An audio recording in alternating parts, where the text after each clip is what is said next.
Okay, let's see here. Got a key in my mailbox today, which means that I have a box. Oh, could this be the box? Where's that from, friends? Yes. All right, give me something here. Ah.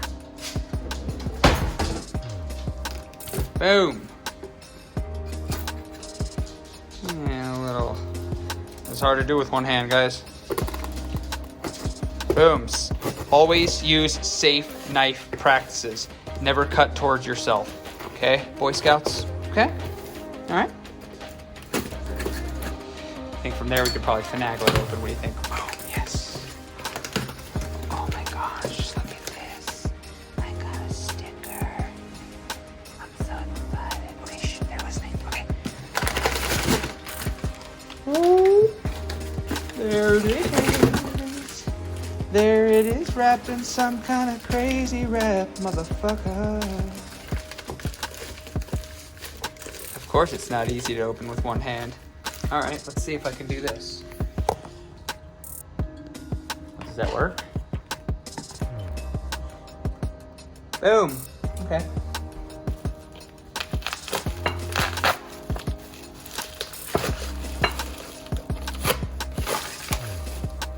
Look at that precision cutting. Cut right next to the dang gasket and bolts, but didn't ruin anything, don't worry.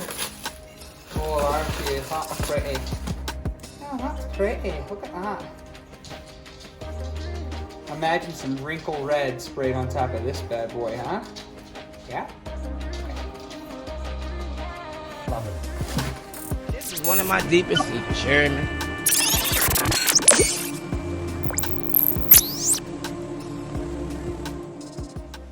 YouTube, what's up? It's the S5 guy, and check it out, man. CTS turbo inlet pipe finally came in. So I've got the car backed out of the garage. We're gonna get this bad boy installed today. Now, small disclaimer for some of you folks. If while I'm doing this install, you see me wincing like a little bitch, it was legs day today. I did hit a PR on deadlifts. Don't at me, bro. And I'm in pain. So let's get this install cracking. I'm just gonna fast forward this thing up. I'll do some slow downs if I find some weird spots, but it looks like a pretty straightforward install. Came with a cool little gasket and some bolts. Here, I guess I could show you guys that. Let's see. Yeah. Came with a new gasket there and some new bolts. And like others have pointed out, and by others I mean like one other video I've seen, CTS was smart enough to put a notch in the bottom bolt because apparently that bad boy is a bitch to get to. So what we'll do is seat that one first, set it down on top of there, and try to get everything lined up. I was gonna paint this thing wrinkle red, but after some reviews online and looking at the engine bay, the silverish color it comes in is actually already kind of nice enough, right? And it sort of lines up with the theme of the inside of the car, of the engine bay. So let's get this thing cracking, man. Let's get you off just because, right? Go ahead and gently set you over here.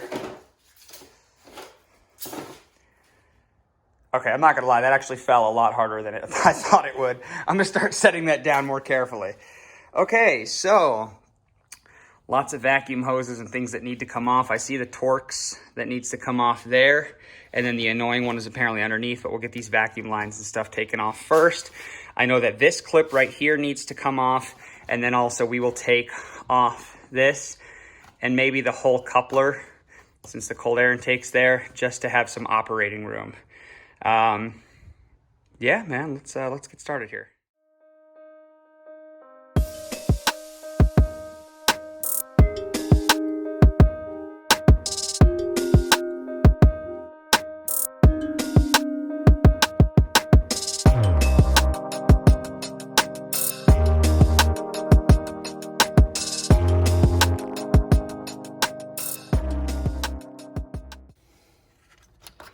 So guys, there is another one of these clips here installed right here on the top of the turbo inlet. But I just got it up the same way. You know, I used a flathead right in there and just sort of got it over that ledge and pulled it right up. It was kind of actually pretty easy. I'm looking, I mean, there's another one here. if you really wanted to be able to pull this guy up and get it out of the way. But for now, it doesn't look necessary. So let's see if that's the case here. I'll get you set back down and...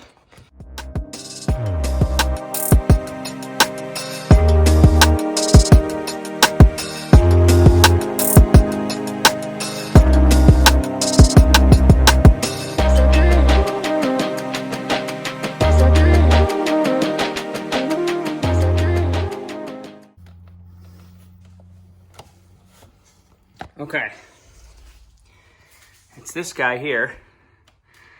I'm having a very hard time getting this off. And I can see that the next torque screw is right down there, so I could really use this leverage here, but also if I could get that off, I could probably rotate this thing. Yep, feels like I can. But I know that there is another sort of vacuum line type deal down there. So let's get a chance to look at some things and we'll come back.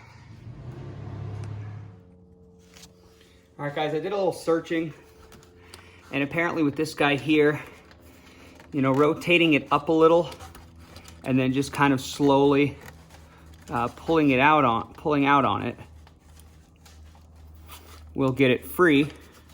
I don't know how true that is, but I do see a little clip in the back there, so I'm gonna try and pull that open.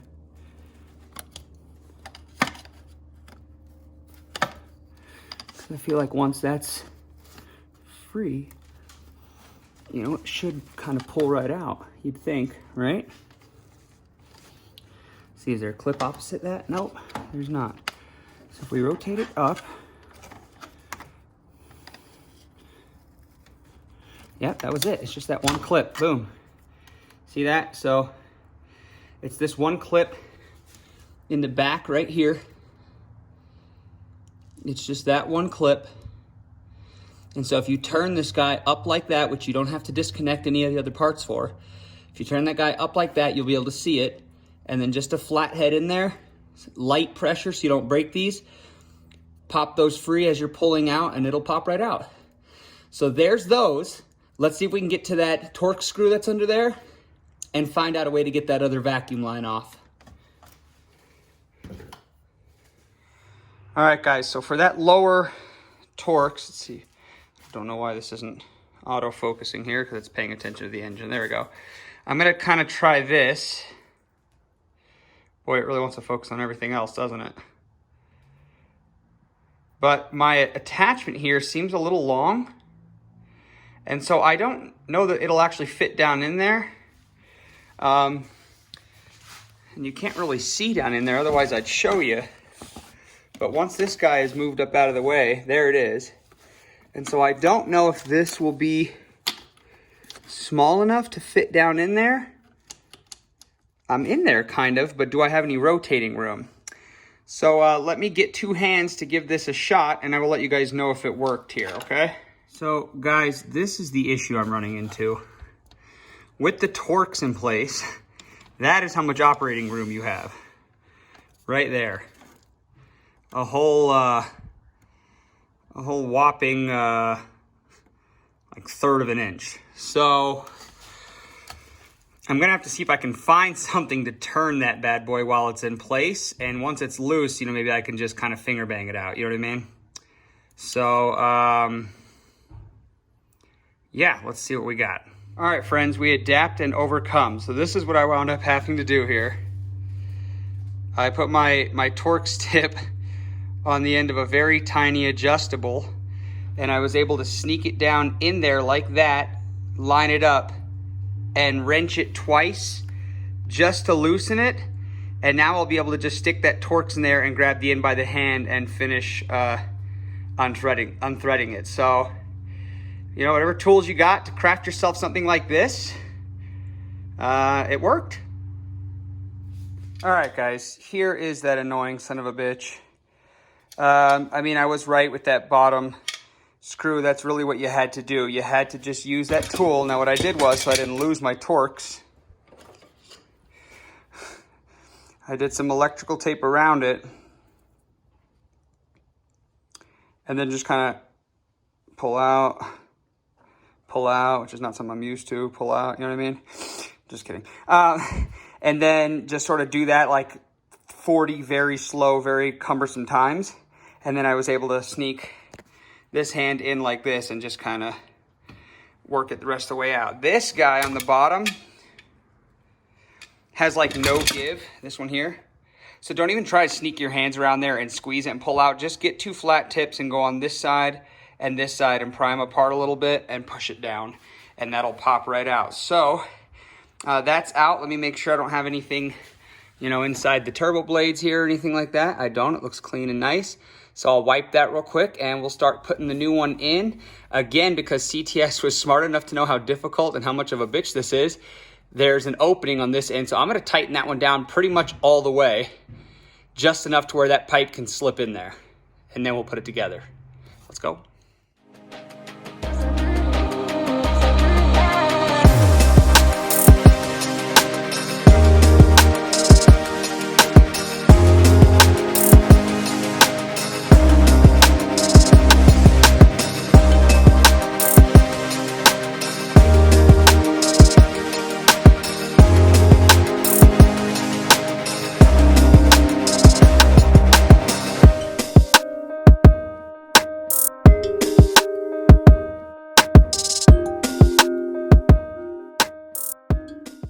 You guys can see there, I've got that guy basically all the way threaded because I'm not dealing with it, you know what I mean? I'm gonna put like 1 or 2 wrenches down on that thing and be done with it. All right, let's get the new gasket on and get her in place. All right guys, the next difficult part is getting that bottom vacuum hose. I don't know if you can see it there, let's see. Down there, back on to the new pipe. It's like you just have to find a way to get some leverage under there and push up at it, dude. So that's what I'm doing right now. I'll let you know if we get it. Stay tuned. All right, guys, so quick note. That screw at the bottom, again, it's easier because of the way they set it up, but it's still difficult to get to. So what you want to do is have that thing just barely out enough for that pipe to sit on it. Now that pipe, another cool design from CTS, actually gets bigger as it goes up from that opening. So it kind of self-tightens as you push down on it. So you'll get nice and down on it and get this top one put in and tightened, and you should only have to sneak. And it's also now an Allen key, by the way, and not a Torx, which I think is so much better. You should only have to sneak an Allen down there and get a couple of, you know, quarter turns in, maybe 1 or 2 quarter turns in and you're good. After that, we'll go ahead and grab our vacuum line that we pulled up here. Pop her back in. That one on the bottom, I thought there was another way, man, but I did it 100 times. You really just have to get under it and push up at it until it pops right, until that blue gasket and the stock piece pops back up into there. And that's just gonna be what it is. These clips don't have anywhere to install anymore, but it doesn't really matter. I mean, you could kind of take those clips off if you wanted to. I might. So we'll just get that put back in. That one's in. We'll get this tightened down here. And I will button her up and show her what you guys look like. Show you guys what she looks like. Whatever, you know what I meant. All right, guys, so there she is in, and I even kind of wiped it off a little bit, but you know, here it is next to the stock piece. You can see that the stock piece has a little more of an aggressive circular bend in it, not much. Also, the diameter right around here is marginally bigger. Probably doesn't make much of a difference, to be honest. But, you know, got rid of the ugly stock plastic looking piece that was kind of janky and does have some ribbing in there. And now I have the CTS turbo inlet pipe, which is fairly nice looking. Like I said, matches the theme, especially when you put the engine cover back on with the silver and the red. So that's kind of nice. I was going to do it wrinkle red, but decided against it. Again, the tie-up points, the areas we got tied up, getting this guy off, you just have to twist up on this a little bit, just a little. You'll see a latch back there. You'll just pop off with a flathead. That'll come out. That second screw down there, second Torx on the stock one, you can see the little tool I fabricated with an adjustable wrench. You can get that about 20, 30 turns, and you should be able to finger loosen the rest of that. These are Allen keys, so they're much better to get back on. And again, that pipe down there is angled, so it gets like bigger as it goes up, kind of like that. So all you have to do is get it loose enough to fit it around there, and then once you push down on it really good to get the top one in, you will tighten that one almost all the way. So after I got this one in and tightened it down with an Allen key, I only needed 2 quarter turns on that one, and it was very snug. And then last, the vacuum piece that was underneath here, that one, once you get it out, use 2 flat heads on, so you'll see the push sides, which don't really work very well. Trying to push those from underneath with 2 little finger strengths, I mean, unless you've got amazing grip, it didn't work for me. So I attacked the non-2 push sides with flat heads, pried them open and pushed down. It came right off. To get under it, you get about 2 fingers of room when you got to get it back on. You get 2 fingers of room, so you're going to basically put those under there the best you can support them, push up on that as you're pushing down on the turbo inlet pipe before you tighten down on the bolts, and you should be able to pop that bad boy back in easily. After that, it's just a matter of getting your couplers back on to whatever setup you have. Obviously mine is the cold air intake. Now that that's all done and it actually looks as pretty as it does, I was thinking about putting maybe the white CTS sticker right up on the inside of the hood here, but I've never been much of a sticker person, so you guys let me know in the comments down below if I should actually do that or not, because again, not much of a sticker person, although it would just be on the inside of the hood, so no big deal.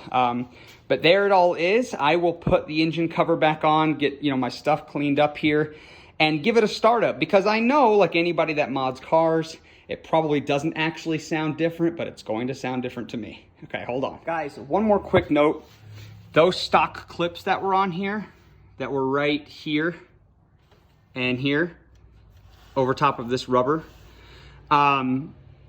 it's just a zip tie that keeps those on. So since they're not necessary for the CTS pipe, you can clip just the zip tie, and those clips will stay functional so that if you ever go back to stock, you can clip those back on. But yeah, I mean, all you have to do is replace the zip ties. So cut those zip ties, you can pull those off, and then you have, you don't have a bunch of chunky stuff laying on there.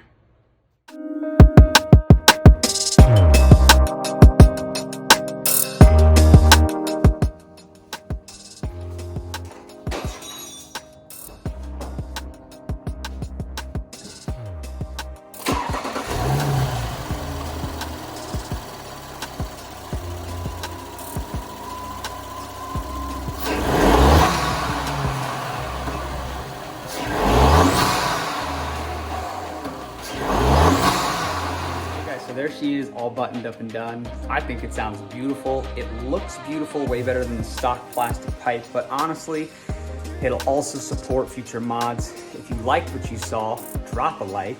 If you want to see more, smash that subscribe button. You don't even have to turn on the notifications, that's okay.